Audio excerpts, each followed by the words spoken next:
Bonjour à tout le monde. Vraiment Nzambe apambola bino. Kaka nenga piaka biso tongo. Lokwa mo mesonote mesangolu. Alors le col appelle l'autre se retrouver encore parmi les vivants. Yango na baité nakingi. Mais koya nanga lelo awa na parlement oyo biso nyonso to le kakape to le kao. Na yaki na rappeler kaka biso. Boyebi data lelo. Mukolo yo balukaka Kongo ekabwana.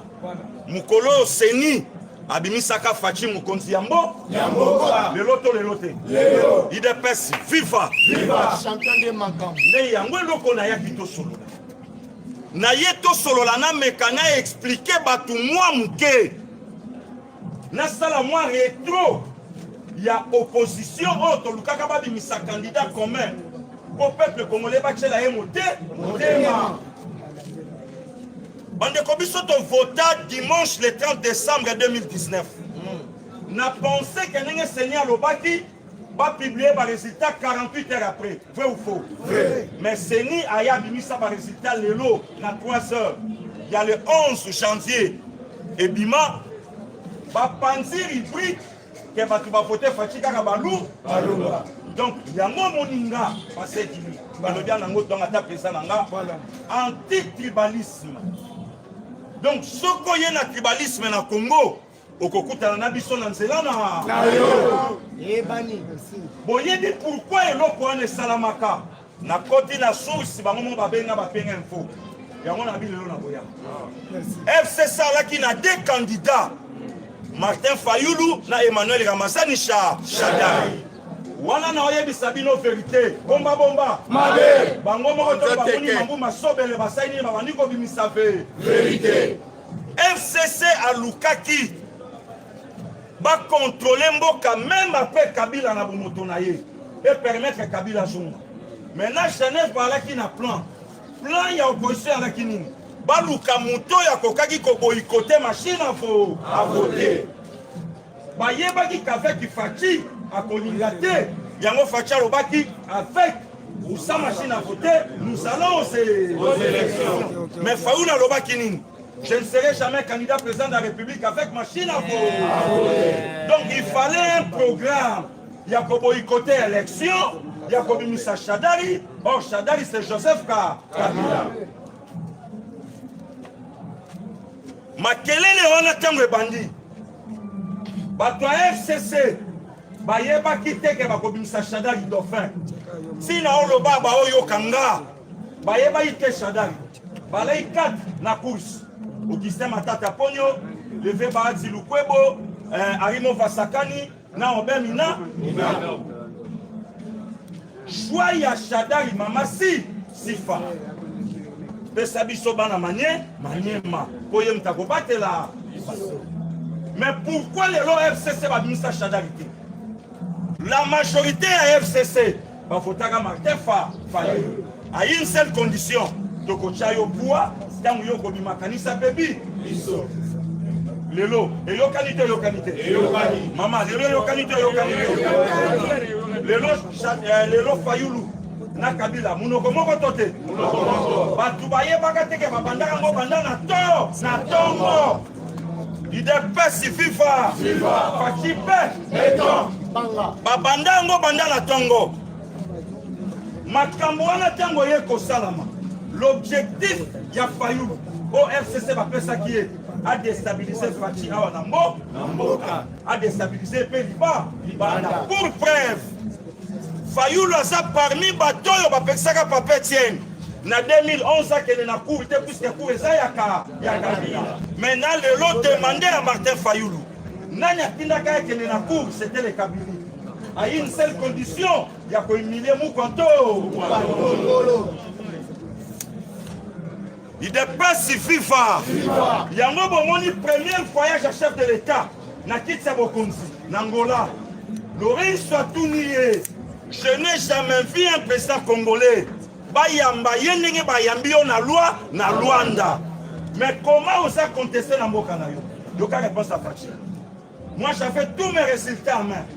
Nabanda il peut causer là. Frère Nanga a brandi. Fayulu abimisa. Fayulu a tiré qui monte manaye pas yaka. Et si ka chantage et bandit, pourquoi? Fayulu achaka makelele pa ebaki ya FCC. Bavotaka imingi na Kinshasa awa. Yango achaka makelele. Croyant qu'il y a qu'à déstabiliser Fachi. Il n'est pas si FIFA. Peuple congolais, tant que tu bandit pour avancer, mon président est là. Fayulu armé par communicateur. Objectif na bango yala ikofinga ka Fachi. Pour peuple congolais, il y a franchi na bango. Le lot pense à bango, to pense à bango. Le lot basuka to basukate. Le lot bakima to bakimate. Et si ka ba otanga shiri ba otanga penge. Et si ka ba otanga shole ba otanga kifuata. Et si ka ba otanga kili ba otuna maengele. Et pesi FIFA. Fachi be. C'est ça. Donc Moussala tango bandi peuple congolais. Naoya Bisabino soutenons Fachi. C'est notre sang, c'est notre frère. Heureux la nation dont l'Éternel est Dieu. Amen. Le Lotozan a un président. Oh, l'État décrété couvre-feu. Mais président Bibino Bofan dans la Kekobon de l'Ensemble pour Nabino Nyon. Pour mon équipe, pour mon équipe. Mbali bosoto mona mukonzambo kazobine lanza. Mais le vieux qui bambishi tatuna kabila. Le président de la République est de quelle confession? Boyoka réponse. Chancho Kimbangi, Chancho Pochecha, Chancho catholique, de toutes les façons chez Limeri.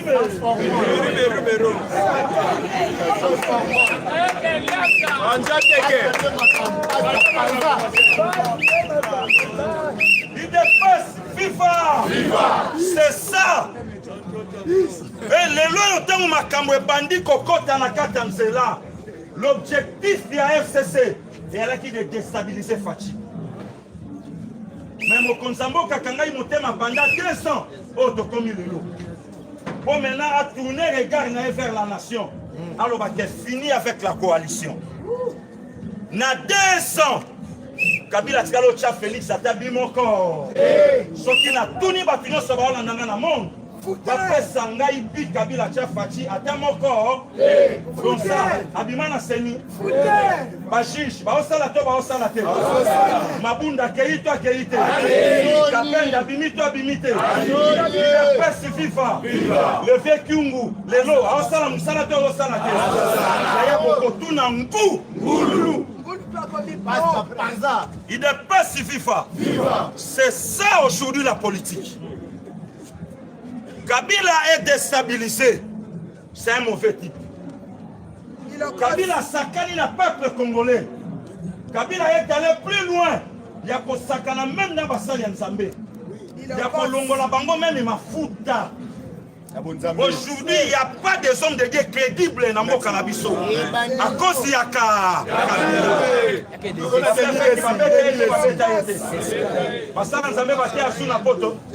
Est-ce que tu as faux? Mais à cause de Yaka. Même les politiciens, voilà pourquoi on dit que les Congolais passent.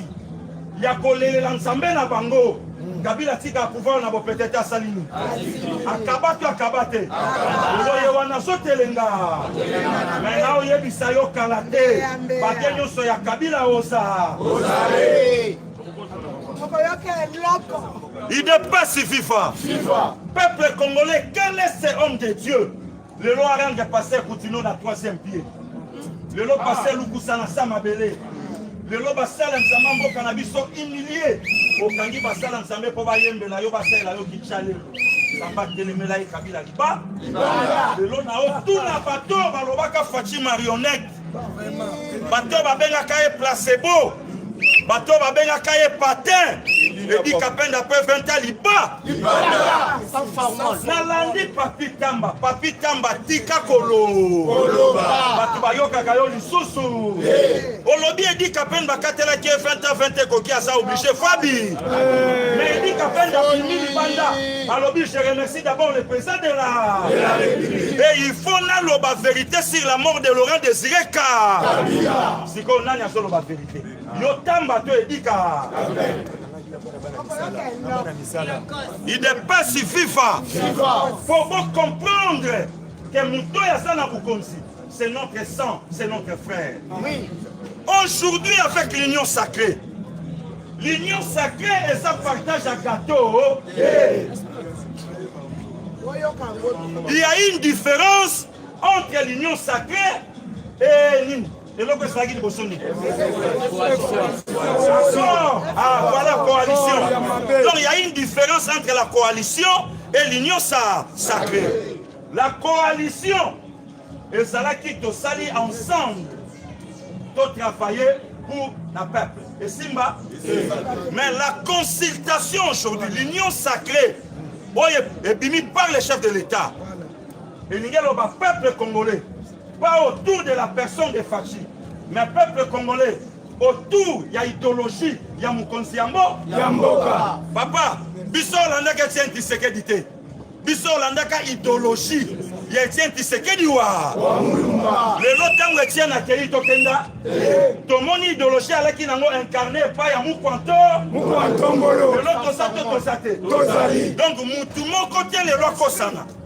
Plateforme moko te Kosana. Ke biso toko soaboyi. Soko pe biso te toko bi. Yebaka pe okobika. Mais boke bape na ba faux compte Twitter.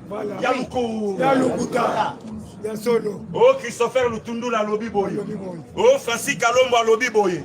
Oh Olivier Kamitato la lobi boye. Bokeba. Merci président Chila. Puisque ça politicien a fait. Donc ayebi ke makambo Lukuta se belé mingi na kati. Ebele. Vision ya union sacrée zani. Tout autour il y a homme congolais. Mokonzambo Kaloba Kiango. Petoluka intérêt il y a peuple. Intérêt il y a peuple et ça batouba s'adhérer. Na vision il y a chef de l'État. L'homme au centre de tout. L'homme au centre de tout. Sans formal. Donc d'abord congolais. Le longtemps où il y a parlement. Au sein on a vision. Il y a autorité morale na yo. Il y a président Nabino. Na vision il y a Mokonzi Yamboka. C'est ça l'union sacrée. Yango wana. Mais bino bato nyo soboke l'union sacrée. Bole baketo zota la bino lisu likolo ya lisu. Union sacrée ça blanchiment te. Réfugié pété. Yaya. Et ça blanchiment te. Nakele na union sacrée pour te me koyinda babatela. Tango salaka makambo wana salaka libanda. Merci. Il dépasse FIFA. Tango salaka makamboano salaka libanda. No kite le robo ya koloba. Rapport à ma ping et sur copie ya Fachi. On donne l'information il y a 2 jours passés. Likamba Makobo le saini. Banani babo sani ke mutantete à Makobo la autorité mo. Et ça ko wangana. Et ça Lukuta. Lobi no ko simba ya Fachi na kati mo. Yaya Makobo la maye sala une semaine makila. Toloba te. Autant toya on le comme respectons l'accord et la constitution. Est-ce que bino respecta kayango? Le loyo tango mamo so tambola. Na moi soki na benga ngo soki hors bord soki nini. Ozozo mu pepe ya ebali. Olobi ke we samboka na biso. Tokotika yango te tokozala na suka. Mais maman, ozana na raison. Ya koloba ke we samboka na bino. Mais pourquoi na kati ya masuwa wana ya kitoko? Tomoni mon étiquette. Il dépasse FIFA. Il fallait que tout le monde mon étiquette. Ozo kata na elak. Les personnes mon pepe ya eba. Il est cause. Passe de Panza. Waka. Presta tika na beta ko? Champion. Il dépasse FIFA. C'est ça. Le lotang maman le baka keno oya lembula na sanya mobali na ngata tombo na musapi. Wapi akor ya kingakati. Wapi 3 millions ba korompa Fachi na Kabila na Uganda. Et pas Kakuta Museveni. Bobo finga biso DPS na boulevard. Bondimi élection pour mu conseiller bina lembongo. Le vérité de sire bo réclame ngo na nini. Merci. Il dépasse FIFA.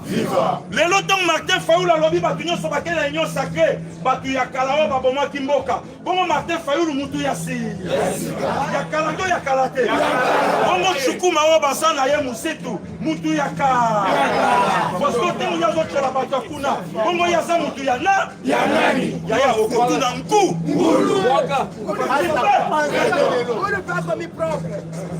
Il dépasse FIFA. Viva. Donc problème c'est ça problème à monter ma mabé. Fati a botoli fayu le cop na munoko. Kento. Fati a botoli cop. Oh cop a fayu le salaki coalition. C'est quoi coalition na mai fayu la kolobani? C'est pour les limoules. Il dépasse FIFA. Soutenons Fachi. C'est notre sang, c'est notre frère. Aimez la nation dont l'Éternel est Dieu. Amen. Yaya, nalobi na yo po beta Kabila biloko Kabila suit. Il faut à la politicien ya to, ya to. Oui.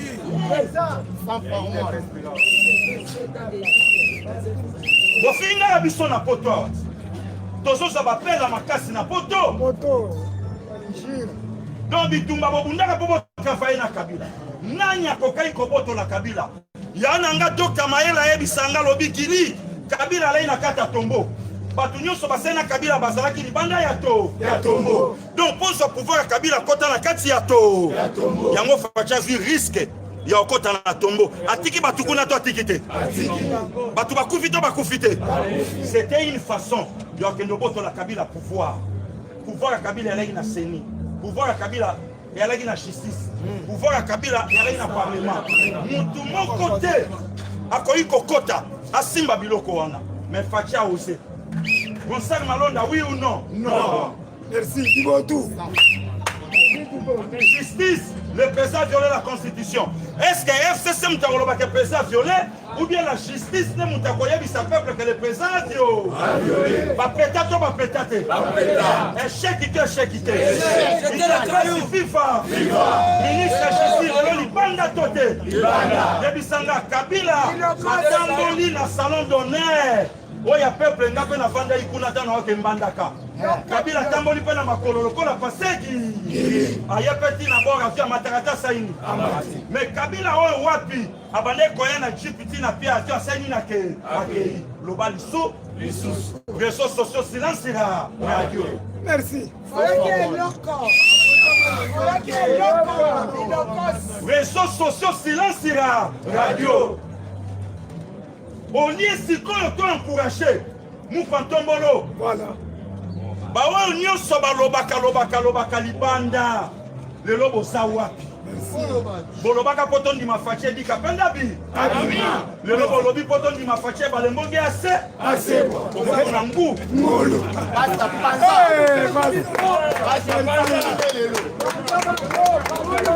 Champion d'Afrique.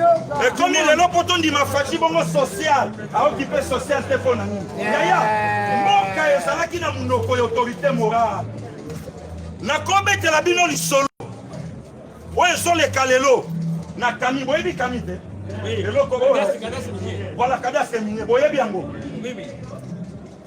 Ministre Yamin. Na DG. Na PP. Il faut me konsamboka yo ayoka. Donc wane salaki sani. Babane ko la Kabila biloko yako lia. Et ministre Tangoye a segui ba rapport nyonso. Yabane leki. A omona clarté. A tout na DG lobi na yebi eloko côté. Ministre à suspendre DG. Déjà Zulek Pesa Richard. A quel endroit pas PP. Pepa quoi ici décision. Il y a ministre au profit à DG. Comment il fatigue? Et ça là mboka ni yango toso ganga. Comment il fatigue? Mukonza mboka yoka. À la fait batunyo sur la FCC libanda papa basakani na mbongo ya Kongo ya kokufa Fachazi Kongo azoye bata simba ngo wapi makasi na yeka kanza nzambe. Alors peuple congolais to batela ye. Merci. c'est notre sang, c'est notre frère. Oui. Jida Ebisi Bandekonabi, ne les tuons pas. Il a le sang de notre papa. S'il faut tote kaye, mais tobo maye. Ko perdre Fachi lelo. Congo et Songi na simati, je sais à Koya. Génération na biso toye ba lishuke. Mais ko battre la Fachi lelo. Et ça, ça Congo na libu. Amen. Otika Martin Fayoulou, aboya union sacrée. Tous appels à poste na été puisque na Congo il faut opposition et ça. Mais bêta opposition na IDPS. Voilà. Bêta opposition na IDPS yaya. Si ko bêta opposition. Na oya komi mukonzamboka a marchand na basket na kilote à couvre-feu. IDPS FIFA. Donc Fayoulou Fatia Robert Israël, laissez jouer l'adversaire. Merci. Laissez jouer l'adversaire. Numéro 10, Fatia Beton. Si comme vous contactez l'union sacrée, mais vous ne sera Fatia conseil. Akaboana Kabila, président Gilles Azoganga Mwawa, Alingi coalition en athée, Ndeko biso gardien du temple fils Mukoko, Abanda Kolobango, Bisonyo Sotoloba Yango. Mais oh! Bobo Sani qui est en 2019, tu vas dire que ça fait une autoroute, na vitesse ya yete. Akanga Kabila, Akanga ye. Non, il fallait ce contrôle, il y a l'armée, à ce contrôle, il y a la police, à ce contrôle, il y a l'enseignement, à ce contrôle, il y a Moka. Yaya, Kabila ça na prison Sikoy, il y a ciel ouvert. Beta Maboko. Merci, simplement. Prison, il y a ciel ouvert. Mais tant que Banda Kolobango en 2020, les lois Alexis Tambwe Mwamba, à l'état c'est encore déclaration. Cherika Sereka. Non, Thierry Mousseleko. Bango n'est pas mon conseil. Yaya, viens à la mer, mais répondez à la chair. On a été la guerre, m'en fous. Alors, il a un combattant.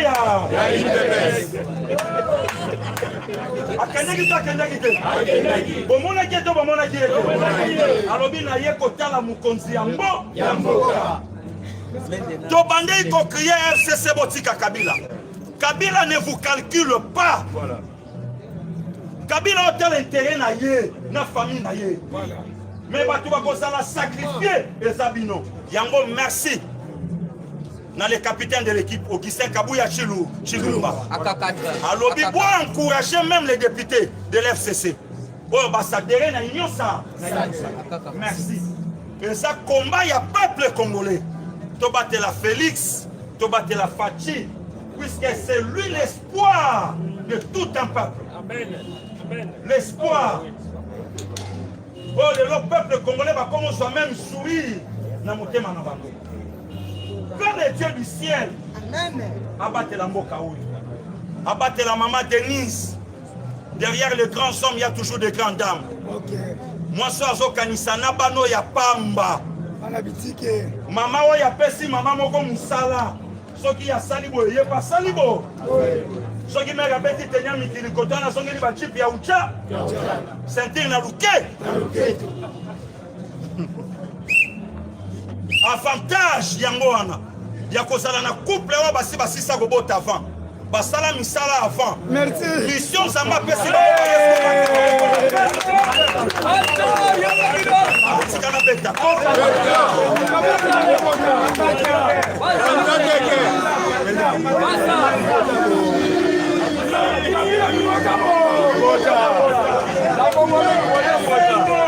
yakosala na couple oyo basilisa makambo nyonso sikoyo nzambe ape bango mission baya basalela 80 millions d'habitants mawa ya kosala na mokonzamo na mwasi ya pembe soki amoni abi mufunguru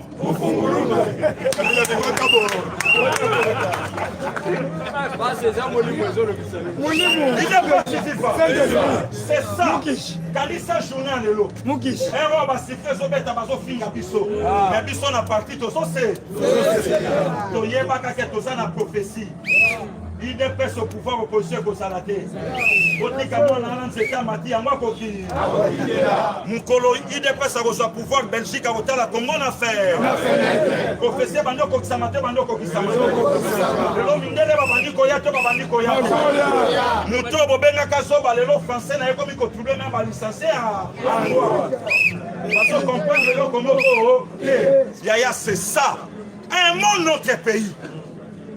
Mokonzambo Kalobi, vision et union sacrée. L'homme congolais au centre. Donc, le peuple d'abord. C'est ça. C'est ça. Pas de la moka. L'Ingan de pas. Dans la peste, on ne pas bébé. Mot. Tunaye. Makama corona les athées. Au niveau ya bon.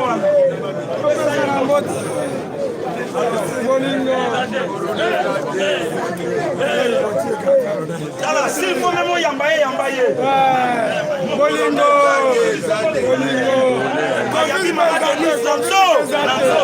Alors, yambaye, Nekonayo.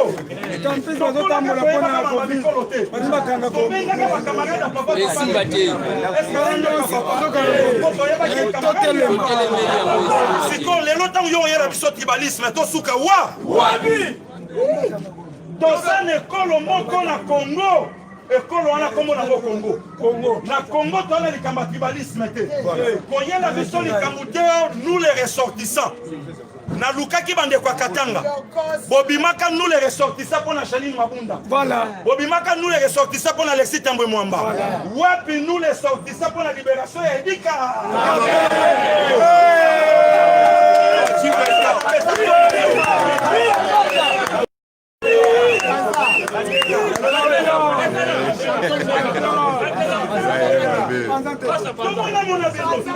nous les ressortissants de manière, nous les ressortissants du cas.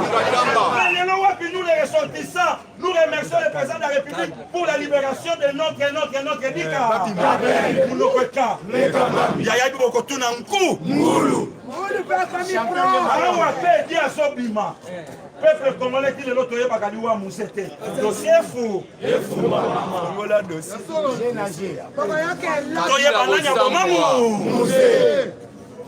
Yaya, nalobi na yo politique à Congo.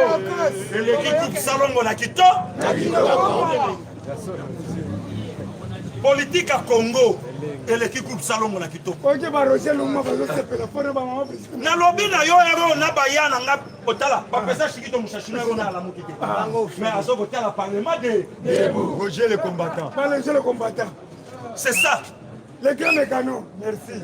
Soutenons Fati. Le connaissant Mukolo, Tosalaka la victoire. Na humiliation. Bato bazo se kabiso babi kabila mutanomé. Le lot ensemble raté. Mais le lot au Tiaka ensemble merci. Amen. Votre comme le 11 janvier 2021. Descend pouvoir. Mais bapesa kabiso 3 mois Fati à Koko. Bapesa kabiso 6 mois à Koko Keloko. Balobaka la biso za na kata circuit ya bakabili moya bima. Mais kamikaza pansaka bango taseni. Ebisaki na Rio Salobi batunyo so bako pansa kabila sofi pa Fati. Siko fayulu munoka. Yaya ta batunyo so ba ofina Félix na TV. Na ba politicien na ba communicateur elongi na bango mobulu. Donc au somona même nelongi mabe. Bezo la sanenge motema.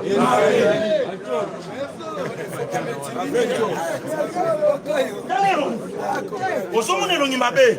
Mettez la présence. Voilà. Azo sekana na ki? À l'aise. Abeti safari na ya Kito. Mine. Elongi lokola mine.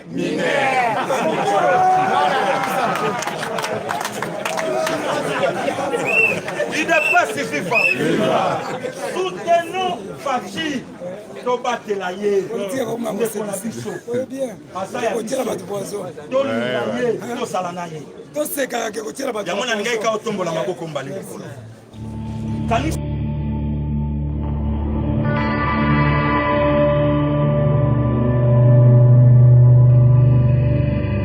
Alors moi je m'appelle Karine Mansia Mambou, je suis la présidente de la Fondation Mambou. Ça fait 6 ans que moi je préside la Fondation Mambo. C'est une fondation qui a été fondée par mon papa.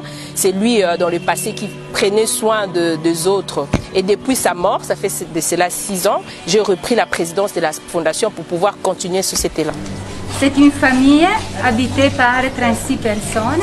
Pour le moment, il y a 24 mamans et 12 papas. Parmi les mamans, il y a aussi des personnes qui sont jeunes, mais nous les avons accueillis pour un temps. Peut-être qu'ils sont des personnes qui ont des problèmes de santé et n'ont pas de moyens à la maison. Peut-être qu'ils sont des situations particulières, mais nous les prenons en charge. Ça fait 6 ans que je travaille avec la sœur Claudia et tous ces cocos que vous avez vus ici. Mais on ne travaille pas seulement ici, on fait des dons un peu partout. Donc comme je disais tout à l'heure, tu fais ça à l'hôpital Miséricorde où il y a Nouvelle-Jérusalem, tu fais ça à l'hôpital Moussoussou. En tout cas, c'est plus ici vers Tchao. Maïs, Massambo, sucré, oui, on a bonne fête à Noël.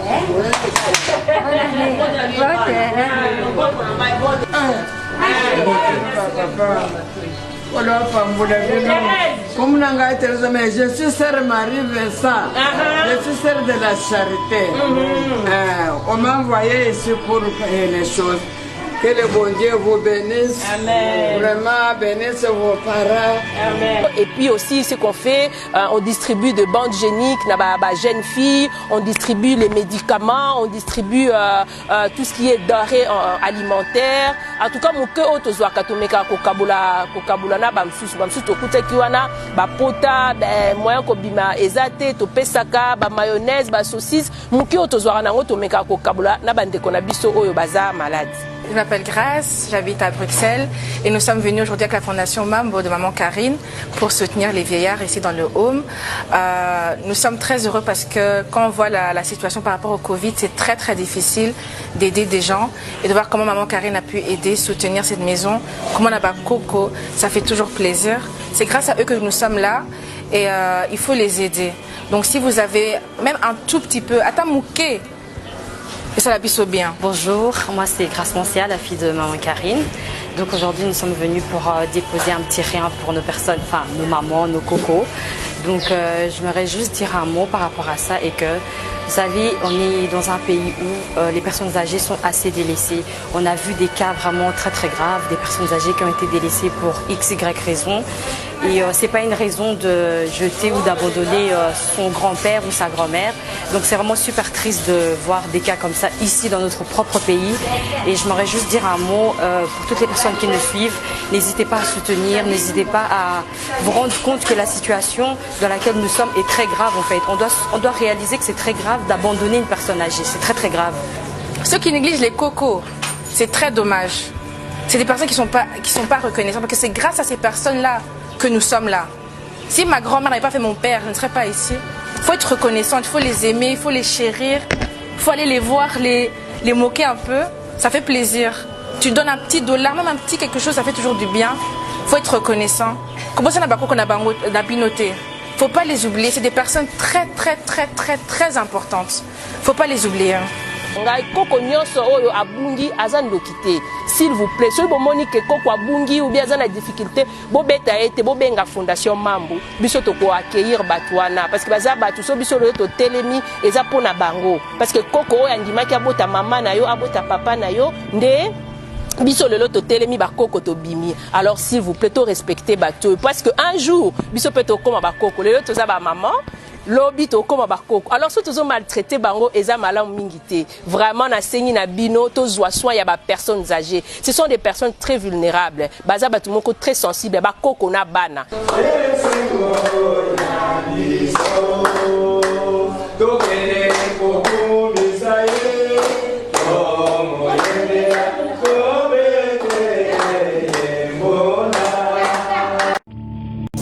lelo sonyo zalaka nango bato musu babimisaka bango na bandako bato musu akenda koseka libanda mpo moya seka na lupango ezala te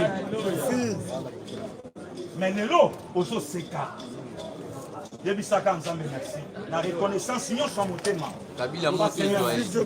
nakanisi le 11 janvier 2019 yebisaka nzambe merci lelo faci 24 mois chef de l'état mpe bilembo ya positivité ezomonana yebisaka Seigneur merci totikeli yo 3 ans po etikali biso sel fati akodirige mboko yo te yango ase kontie na yo yango akimi epa na basali na yo oyo olobi na Déchronique chapitre 16 totala ye totalela nzambe tondimela ye tozalaka bato kofinga na kosima mabanga na bunda kei merci beaucoup nzambe kambo mambatele na tuwa suki na mutu merci yawe l'éternel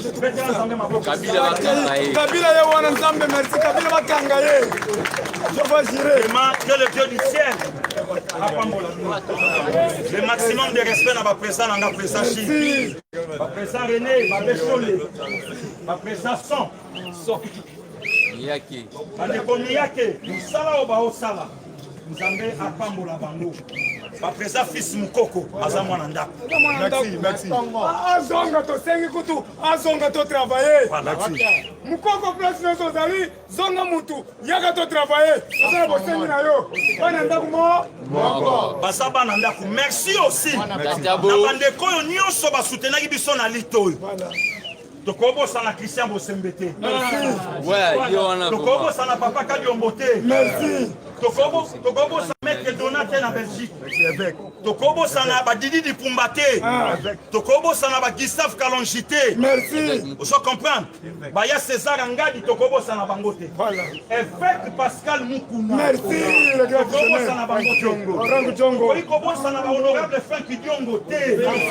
tokobosana ba honorable Diomi Ndongala te tokobosana ba Marceline Mido te ba Christopher Ngoyi tokobosana bango jamais ba Mokia ba Gabriel Mokia merci beaucoup président voilà ba oyo ba soutenaki biso bandeko Basile voilà ba Basile Olongo ba oyo ba soutenaki biso na lito ba Fabiso Moko le maximum de respect na le président Jean-Marc Kaboum voilà atika parti te ata nungu le capitaine de l'équipe Augustin Kabouya Chilumba voilà Zambé abatela nyonso ya parti mais eloko to senga président de la République président Gilles merci ministre mon côté ya gouvernement oyo asonga liso na gouvernement nyonso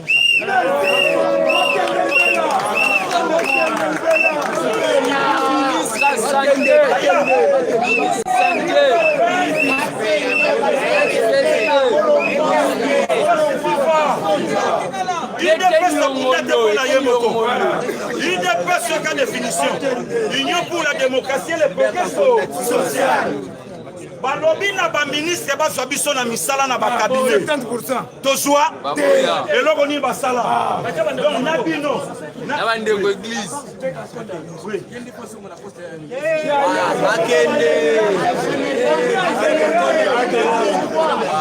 bazepele lokola bakomi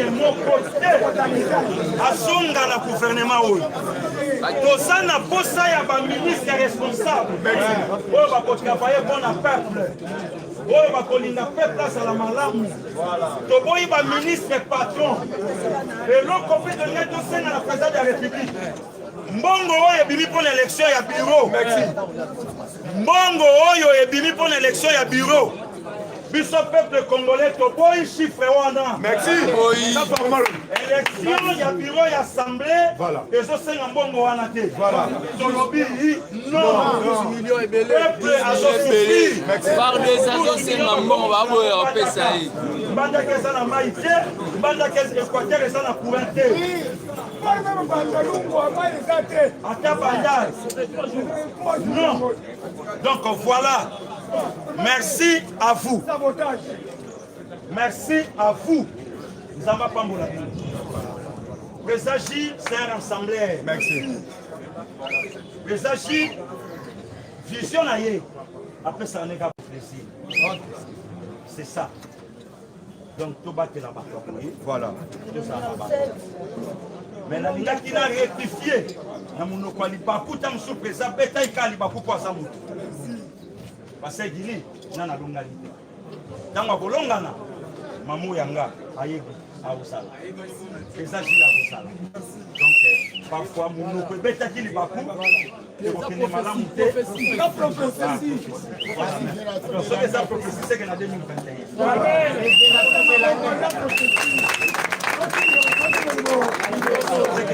Mais vraiment pour la Moussala qui t'a et nous soutenir toujours Balinanga. Nous soutenir Bandekonanga. Pour ça la mon problème. Totika ba division puisque Moussala au biso to bandi éveil patriotique. Nangola ba osenga. Na Congo Brazzaville ba osenga. Na bamboka musu ba okamwa ba jeune boye ba hypothéquer vie na bango pour na mboka. Merci. Donc au kutango kakao. Merci. Vraiment merci à vous. Le développement des activités du groupe Holding D ont généré beaucoup de communication. Nous avons décidé de créer une agence de communication, Comday, afin de répondre à nos propres besoins en termes de com et ensuite proposer nos services à différentes sociétés. Donc au sein de l'agence de communication Comday, nous avons deux secteurs d'activité, donc la partie communication et la partie coaching. Donc pour la partie communication, nous élaborons tout ce qui est logo, plaquettes commerciales pour pouvoir vendre des produits, roll-up, signature électronique, site internet. Nous aidons aussi les entrepreneurs dans l'élaboration rédactionnelle de leurs plaquettes commerciales et nous effectuons aussi des storytelling, ce qui permet en fait de raconter l'histoire de l'entreprise et du dirigeant. Pour la branche coaching, nous proposons différentes formations dans le domaine de la comptabilité, dans le domaine social, dans le domaine ressources humaines et dans le domaine juridique. Nous organisons aussi des masterclass, des conférences ainsi que des private dinners. Et enfin, nous avons mis en place le cercle Coach Day Muller qui va permettre aux entrepreneurs de bénéficier de retours d'expérience des différents créateurs d'entreprises et d'avoir des conseils avisés qui vous permettront de mener à bien votre projet et de pérenniser votre entreprise. Passionnés et tournés vers les résultats, nous avons un objectif commun, garantir le succès des entreprises.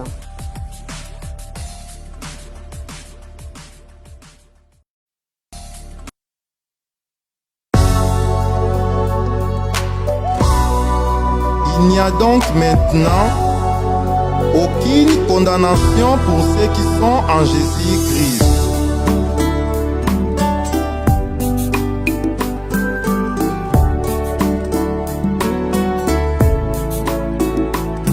Nzambe atikalola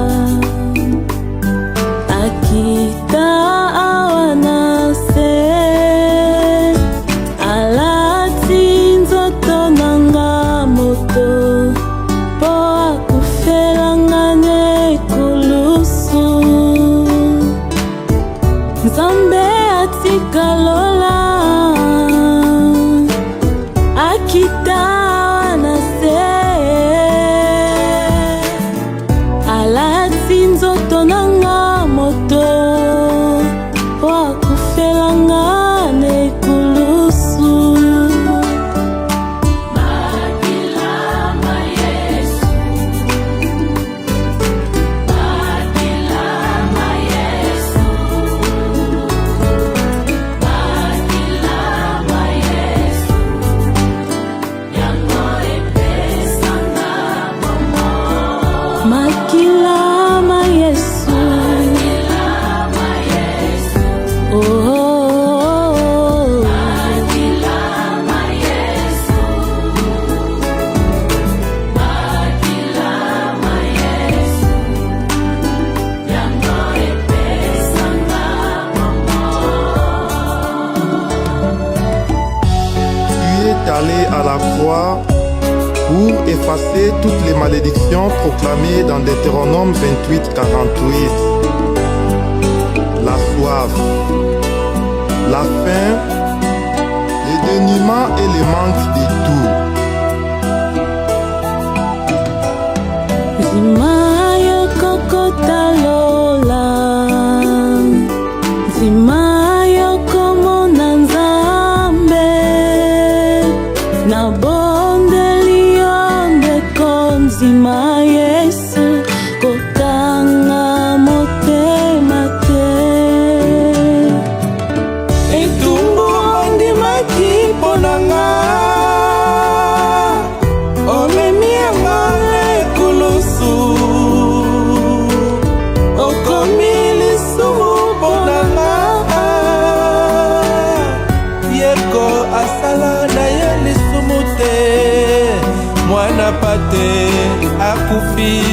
nanga.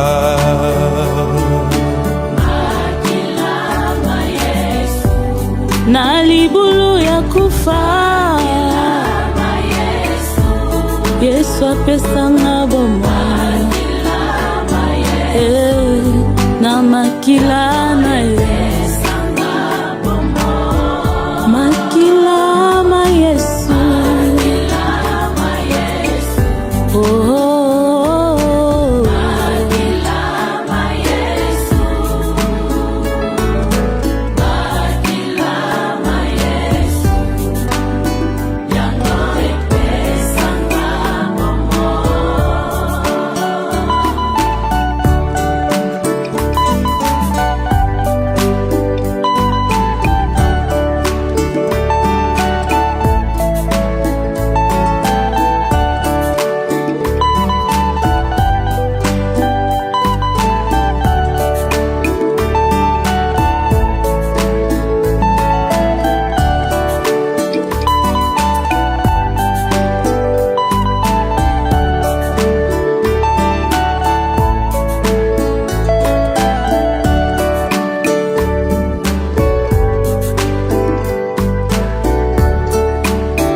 grateful to be with Jesus Christ.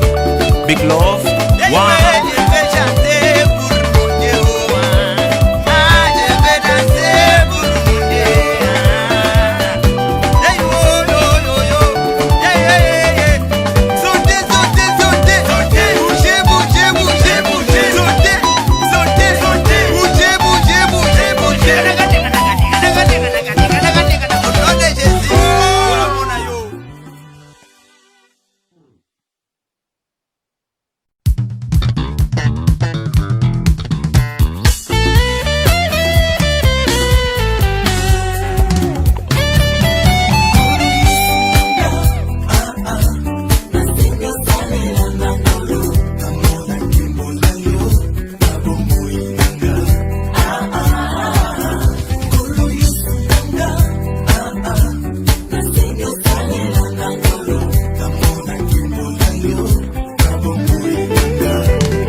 Acclame pour Dieu.